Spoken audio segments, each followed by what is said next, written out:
They say every family has secrets. Some are small enough to ignore, but some grow so dark that they take shape. My grandmother always warned me about the Hollow Man, a figure made of shadows, skin stretched thin, eyes like pits. She said he wasn't just a story. He was the punishment for lies. And the night I uncovered the truth about my own family, I learned that she wasn't lying. When I was 16, my parents left me with my grandmother for the summer. Her house was old, creaking with every step, the kind of place where the wallpaper peeled and the windows rattled whenever the wind blew. The first night there, I noticed a door at the end of the hallway. It was locked with 3 heavy bolts. Naturally, I asked, "What's in there?" I said. Grandmother's hands froze mid-knitting. Her face went pale. "That room is never to be opened," she whispered. "Promise me, child. Not even if you hear voices." Her words should have been enough, but the human mind is cruel. The more you're told not to do something, the more you need to know why. That night, lying in bed, I heard it. A faint scratching sound from the locked door, like long nails dragging across wood. Then, a whisper, a voice calling my name. I pulled the covers tighter and told myself it was just the wind. But in the silence of that old house, I swear, someone was awake on the other side of that door. By the 3rd night, I couldn't take it anymore. The scratching had grown louder, the whispers clearer. It wasn't just my name anymore. They were sentences. "Let me out. I know who you are. You don't belong here." I finally asked my grandmother again. Her eyes darted toward the locked door, and her voice trembled. "You must never open it," she said. "It's not a person in there. It's him. The Hollow Man." I almost laughed, thinking it was one of those old folk tales she loved telling. But when she grabbed my wrist, her nails dug into my skin. "I mean it," she hissed. "Once you look into his eyes, he'll never leave you." That should have scared me straight, but instead my mind latched onto one detail. If the Hollow Man was so dangerous, why keep him in a locked room inside the house? Why not destroy him? Why not move? That night, when grandmother finally fell asleep in her chair, I crept down the hallway. The bolts on the locked door gleamed in the moonlight. I pulled at them, but they didn't budge. Then, I noticed something. On the hallway wall, just above an old painting, hung a set of rusty keys. One of them had scratches, like it had been used recently. My hand shook as I took it down. I slid it into the first lock. Click. The sound echoed through the house. Somewhere, a floorboard creaked. The scratching on the other side stopped. And then, a slow, heavy knock. From inside the room, the moment that knock came, I froze. My breath caught in my throat, and I swear the air in the hallway grew colder. It wasn't just silence after, it was listening silence. Like whatever was inside was waiting for me. I should have run. I should have tossed the key back on the wall and hidden under the covers like a child. But my curiosity was louder than my fear. That's always been my curse. I slid the second lock open. Click. The knock came again, this time softer, almost polite. "Please," the voice whispered, clearer than ever. "You're the only one who can." I pressed my ear to the wood, and for the first time I heard something else. Breathing. Not ragged, not monstrous, just human, desperate. Every instinct screamed to stop, but my hands didn't listen. The third lock turned with a groan. The door shuddered, like whatever was behind it leaned forward, waiting. I hesitated on the last bolt, and that's when I felt it. A hand. Not from inside. From behind me. Grandmother. Her grip was iron as she yanked me back. Her face was pale, eyes wide with a fear I'd never seen before. "You stupid child," she hissed. "Do you know what you almost did?" I pointed at the door, shaking. "There's someone in there, someone alive." Her voice dropped to a whisper, trembling. "No, there's something that wears the sound of a person. And if you open that door, it'll wear you next." The last bolt remained untouched, but as Grandmother dragged me away, the voice on the other side changed. No longer pleading, it laughed, a slow, scraping laugh that followed me down the hall. That night, I couldn't sleep. Even with my grandmother sitting in the living room, clutching her rosary, the laughter wouldn't leave my head. It had followed me into my dreams, curling around every thought, every shadow in the room. And then, sometime after midnight, I heard the locks. Click, click, click. My heart stopped. I sat up in bed, staring at the hallway door. The sound wasn't coming from my imagination. Someone, something, was unlocking it. I stumbled to the hall just in time to see the door at the end, the locked door, creak open. Grandmother was already there, her body between me and the darkness inside. Her voice shook, but she shouted anyway, "You can't have him." Something stepped out. At first, it looked like a man, tall, thin, his head brushing the top of the doorway.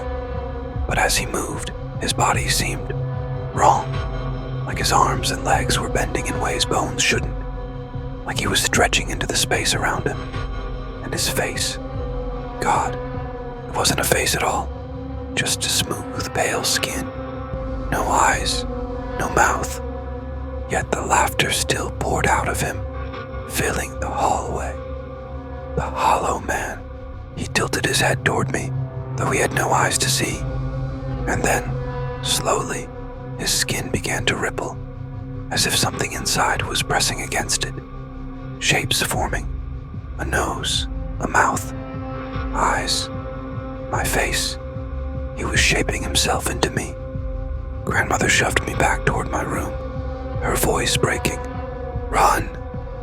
And for the first time in my life, I didn't argue. I bolted into my room, slammed the door shut, and pressed my back against it. My chest heaved, my pulse hammering so loud it drowned out every thought. But silence didn't last long. Thud, the sound of bare feet on the wooden floor. Slow, steady, coming closer. "Don't run," the voice said. But it wasn't my grandmother's voice anymore. It was mine, perfectly mine, echoing through the hallway like I was hearing a recording of myself. The knob rattled. I shoved my desk against the door, my hands shaking. The hollow man chuckled on the other side. "Why do you hide from yourself?" The desk trembled as the door bowed inward, like something massive pressed against it. I grabbed the nearest thing I could find, a lamp, and held it like a weapon. Useless, I knew, but it was all I had. Then, silence. The pressure stopped. No footsteps, no laughter, only breathing. Deep, steady. And this time, inside the room, I spun, and there, by the window, stood the hollow man, no longer smooth-faced, no longer faceless. He wore me, every detail down to the scar on my wrist from when I was a kid.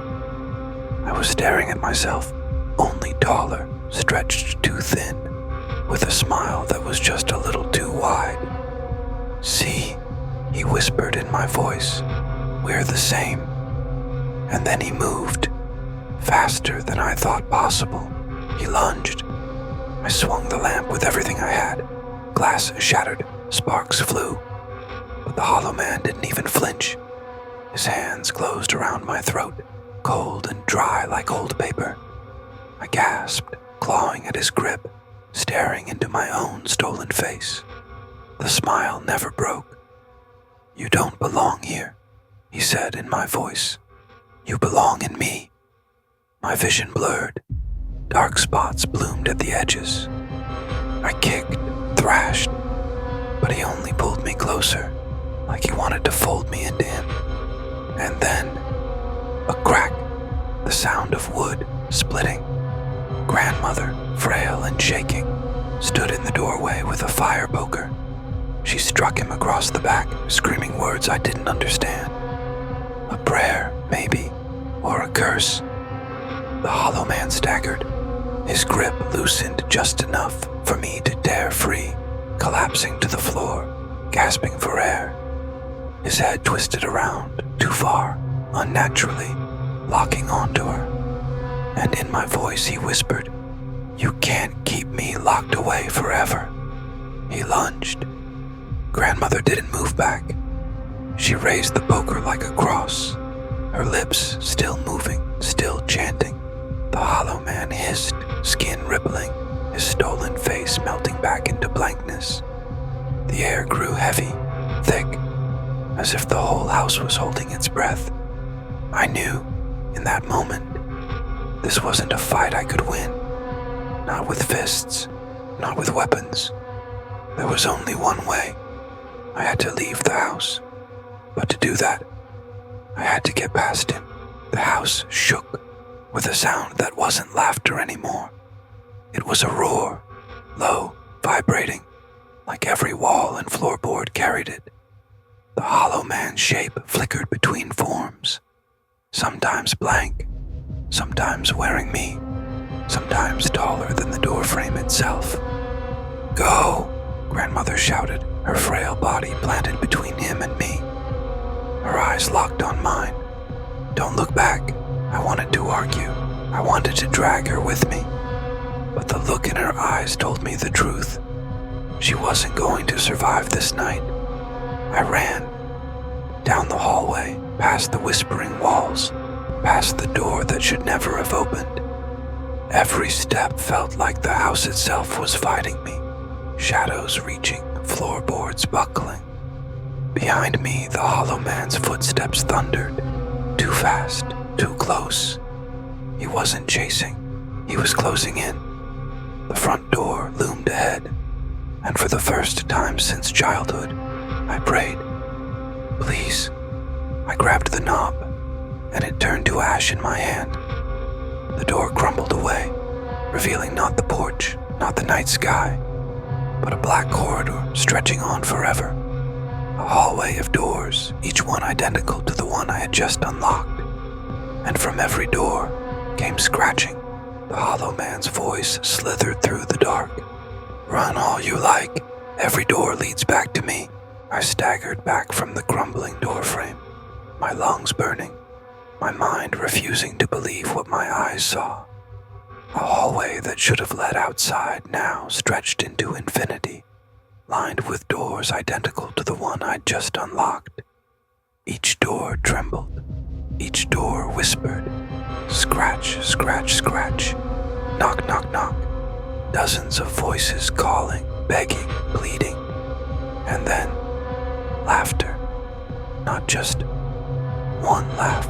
Hundreds. All echoing at once, blending into something so loud it made my teeth ache. The hollow man stepped beside me, tall and wrong, his skin shifting like water. Every time I blinked, he wore a different face. Sometimes mine, sometimes grandmother's, sometimes strangers I didn't know.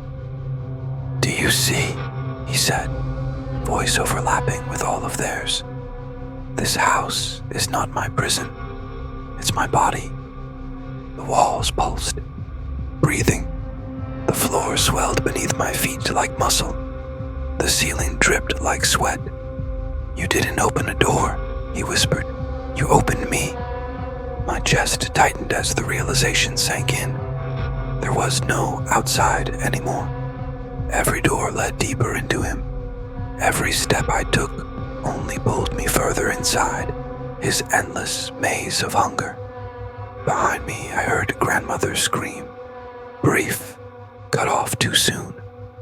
The hollow man's head tilted, and with my grandmother's voice he whispered, "You're all I have left now." And then he smiled. Not with his face, with every door, dozens of them creaking open at once, revealing darkness that reached for me like hands.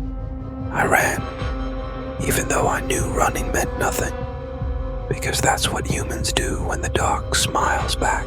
I ran until my legs gave out, but no matter how far I went, the hallway never ended. Doors stretched on forever, each one whispering my name in voices that weren't mine.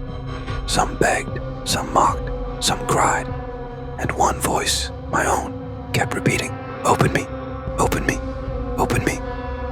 At last, I collapsed against a door. My chest heaved, my throat raw, sweat stinging my eyes. The hollow man's footsteps echoed closer, calm, steady, patient, like he knew I had nowhere left to go. I turned, ready to keep running, when I noticed this door was different. It wasn't trembling, it wasn't whispering, it was silent, cold beneath my fingertips. For a moment, hope flickered in my chest. What if this one led outside? What if this one was real? The hollow man appeared at the far end of the corridor, his body filling the space, stretched tall enough to scrape the ceiling. His face was mine again, smiling too wide. "There is no outside," he said. "There is only me. Choose a door, and you choose me." I clenched my fist around the handle. Maybe he was right, but if I was going to be swallowed, I'd choose how. I turned the knob. The door burst open, and instead of darkness, I saw moonlight, a field, night air, freedom. I stumbled forward, heart hammering, lungs filling with cold, fresh air. But just as my foot crossed the threshold, I felt it, a hand on my shoulder, cold, dry, familiar. "You can't run from yourself," the hollow man whispered. Right behind me, his grip sank into my shoulder like claws, and the cold bled straight into my bones. For a heartbeat, I froze, too terrified to move, too weak to fight. But then, something inside me snapped. I wasn't going to let him wear me, not without a fight. I spun, slamming my fist into his stolen face.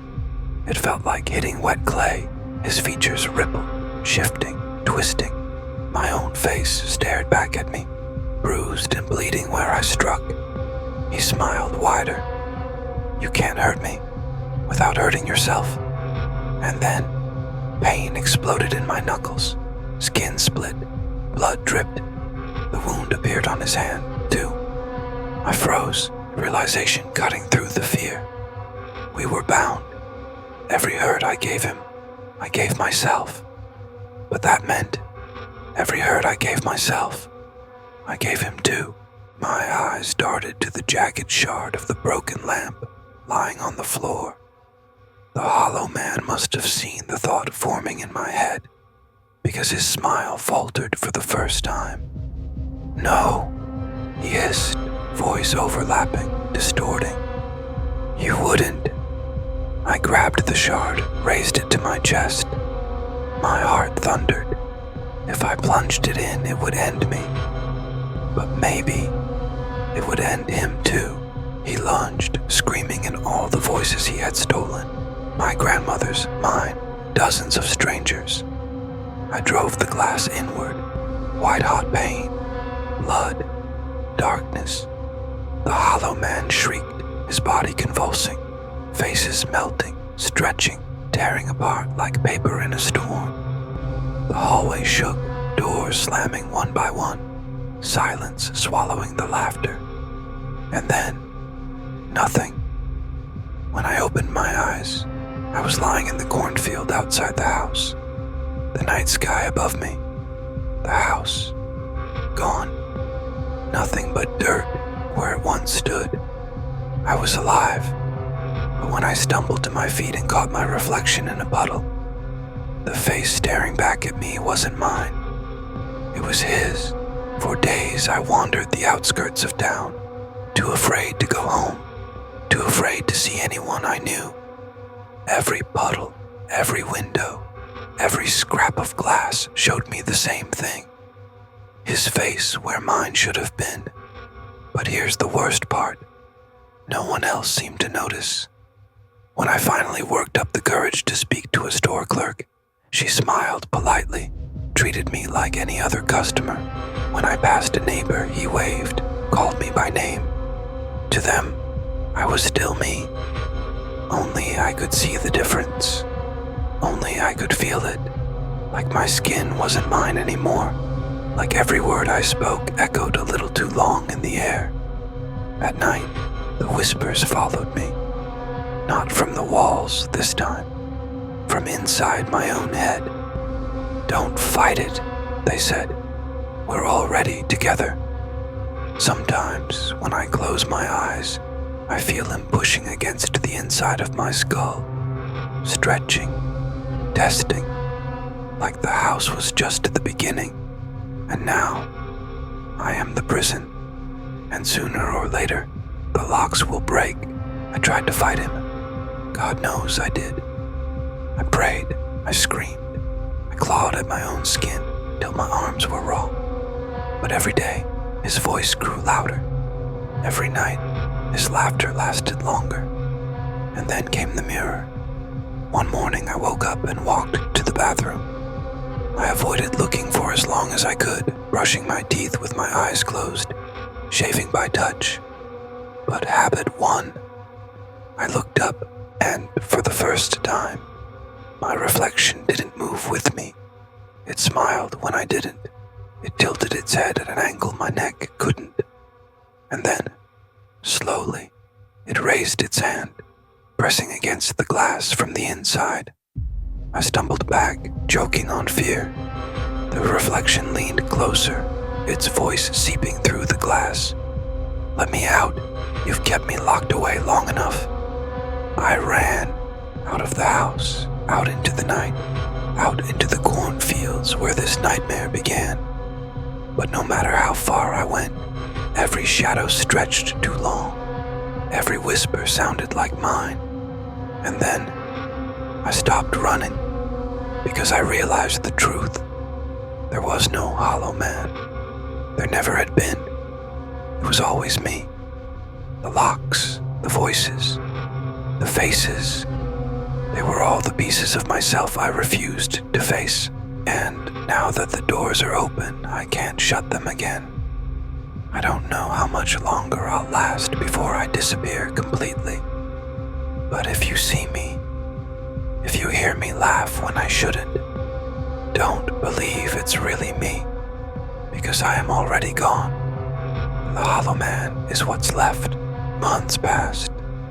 The town forgot about the old house at the edge of the cornfield. They always do. People vanish, rumors spread, but life goes on. Until one evening, a couple of kids dared each other to explore the field, the same way I once did. They laughed, pushing through the stalks, mocking the warnings, until they stumbled on something impossible. A door, standing upright in the middle of the corn, unattached to any house or frame. Old, rotted wood, 4 locks down the side, and from the other side, knock, knock, knock. A voice followed, pleading, desperate, so soft the boys leaned closer just to hear. Please, you're the only one who can help me. Please, unlock the door.